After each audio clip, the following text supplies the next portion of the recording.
Friends, good afternoon. ইনকিসি লাইফস্টাইলে আপনাদের সবাইকে স্বাগত। আর আজকে হচ্ছে সানডে, হ্যাপি সানডে।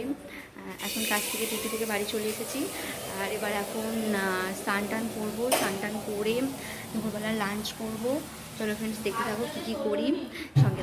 আমি এখানে বানাচ্ছিলাম একটা কফির ফেস প্যাক। এই ফেস প্যাকটা খুব ভাইরাল হয়েছিল কিছুদিন আগে ইউটিউবে। একটু সাথে কফি দিয়েছিলাম আর এটা একটু মধু দিয়েছিলাম। এতে অনেক কিছুই দিচ্ছিলো, সবাই দেখছিলাম বেসন দিচ্ছে, কেউ লেবুর রস দিচ্ছে। আসলে আমার কাছে কিছু ছিল না, তাই এটা একটু মুখে মাখছিলাম, দেখছিলাম যে একটু ফ্রেশ ফ্রেশ হয় কিনা মুখটা। আর বাবু পাশ থেকে এসে বলছে, মাসি কী সব মাখছো মুখেতে। তারপর একটুখানি মাখলাম, জানি না মুখটা ফ্রেশ হয়েছে কিনা, আমার মনে হচ্ছিলো যে একটু ফ্রেশ হচ্ছে।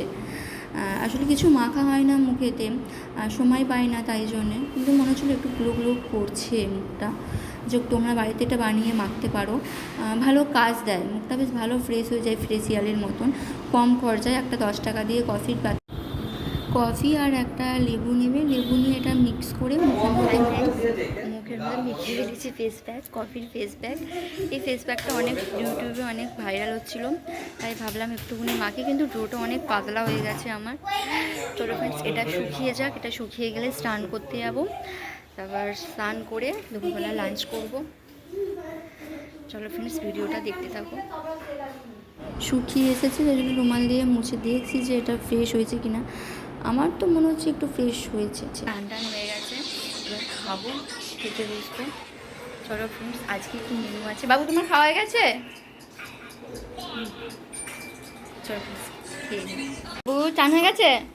জামা নামাও। ভাত খেতে পেয়েছে? কখন খাবে? হ্যাঁ, বিকালে ঘুরতে যাবি না আমাদের সাথে? আজকে কি রান্না হয়েছে দেখ। হাই ফ্রেন্ডস, বিকেলবেলা বেরিয়ে পড়েছি, বিকালও নয়, এখন দুপুরবেলা। আমি আর দিদি, আর ওখান দিয়ে আমার শাশুড়ি মা আসছে। আমরা তিনজনে যাব গঙ্গায়, শালকিয়া গঙ্গায়। দিদি স্নান করবে, ওদের পুজো আছে, রান্না পুজো আছে ওই জন্যে। আর ওর মা একটু জল নেবে, তারপর সবাই তিনজন মিলে একটু ঘোরাঘুরি করে তারপর বাড়ি আসবো। চলো ফ্রেন্ডস, বাস স্ট্যান্ডে দাঁড়িয়ে আছি এখন, বাস এলে। বাসও এসে গেছে, উঠে পড়েছে। আসলে দুপুরবেলা দেরি হয়ে গেছিলো, আর কি মেনু ছিল দেখাতে পারিনি। আজকে চিকেন হয়েছিল, রবিবার। চিকেন আর শাক ভাজা হয়েছিল, তাড়াতাড়ি করে খেয়ে নিয়েছিলাম। আমরা এখন যাচ্ছি, এটা হচ্ছে আমাদের শালকিয়া ব্রাউন গাছের বীজ, এর ওপর দিয়ে যাব। এর ওপর দিয়ে নামলে আর একটু কিছুটা গেলেই তারপর আবার বাস থেকে আবার নেমে যাব। চলো ফ্রেন্ডস, যাই, তারপর তোমাদের দেখাচ্ছি আমাদের শালকিয়ার গঙ্গাটা। অনেকেই যারা যারা গঙ্গায় গেছে জানে, দেখেছে কীরকম। যারা যারা জানো না তারা তাদেরকে দেখিয়েই দিই।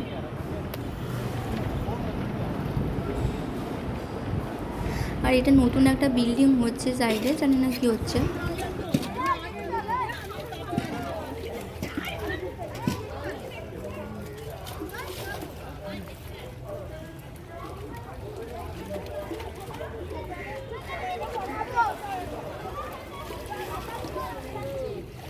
হ্যাঁ,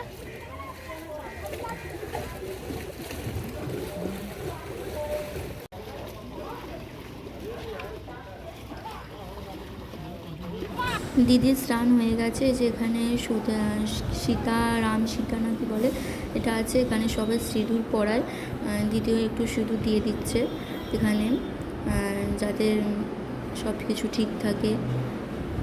বরের মঙ্গল কামনা করে নিল। তারপর ওখান থেকে আমরা বেরিয়ে পড়লাম, আবার যাচ্ছি এখান থেকে একটা জায়গায় যাব, যেখানে হচ্ছে তিরপল তৈরি হচ্ছে। এখানে অনেক কিছু মার্কেট আছে, গঙ্গা থেকে বেরিয়েই এদিকেও তিরপল তৈরি হচ্ছে। তারপর এখানে খাটের তোষক তৈরি হয়, বালিশ তৈরি হয়, অনেক কিছুই তৈরি হয়। যারা যারা করতে দিতে চাও তো এসে করতে দিতে পারো। খুব সুন্দর জিনিস বানায় এখানে।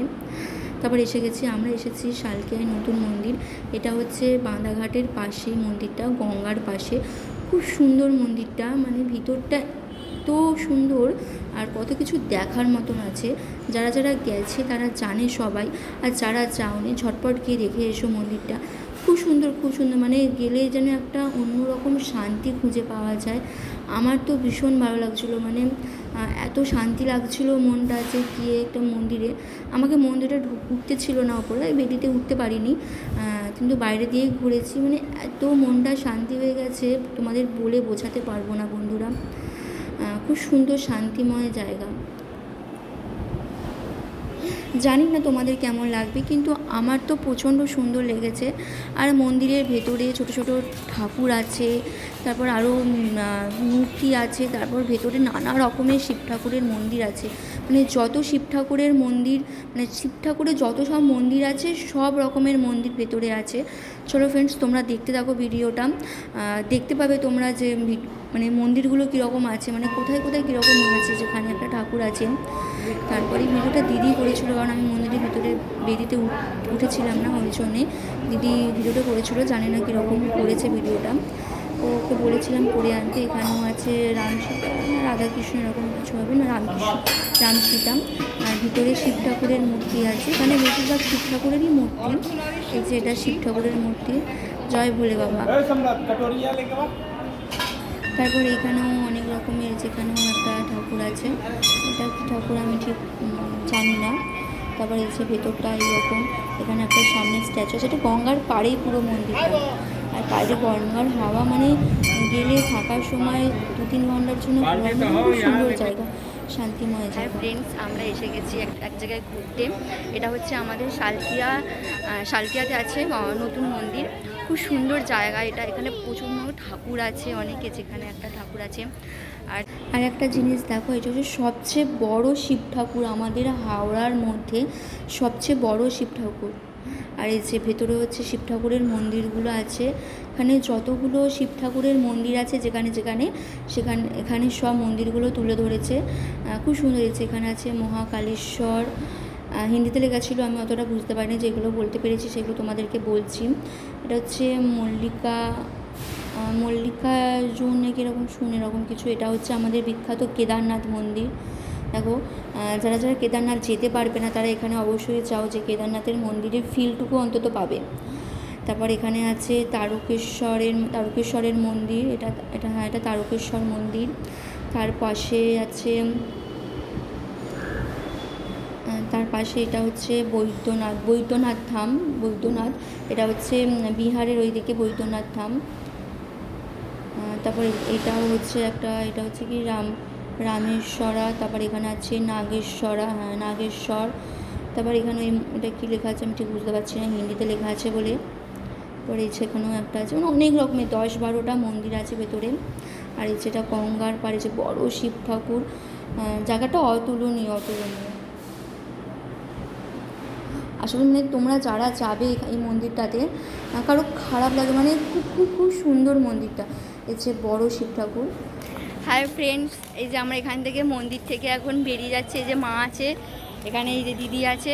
এবার এখান থেকে আমরা আবার বাড়ি যাব, টোটোতে উঠে আবার বাড়ি যাব। চলো, আসার সময় একটু চা খেয়েছিলাম, তো মা বললো একটু চা খাবে, ওই জন্য মা আর আমি চা খেয়েছিলাম, দিদি খায়নি। একটু চা খেয়ে নিচ্ছি। তারপর চা খাওয়ার পর চোখে পড়লো ফুচকা। তো ফুচকা খাবো না তা কখনো হয়, একটু ফুচকাও খেয়ে নিচ্ছি।